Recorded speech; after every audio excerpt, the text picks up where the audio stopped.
جگہ شب برات گزارے. بھائی وہ گھر میں منانے کی ہے، مسجد میں نہیں. میرے نبی نے نفلوں کو تنہائی میں ادا کیا، فرض کو مجمع میں ادا کیا.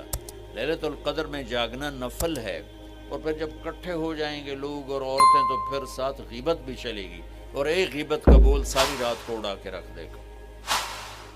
مردوں یا عورت کٹھے ہو جائیں غیبت سے تو بچتے نہیں، نہ ہی رک سکتے. ہم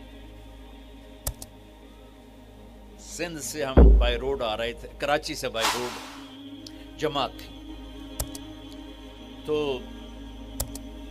وہ راستے میں بڑی غیبت کریں. نوجوان تھے سارے نئے نئے، میں چپ کر کے سنتا رہا. جب کوئی 2 دن گزر گئے نا تو ہمارے پاس بڑی وین تھی. میں نے کہا بچوں ایک نصیحت کرتا ہوں کہ غیبت نہ کیا کرو، مذاق کرو، ہنسا کرو، کھیڑا کرو، غیبت نہ کرو.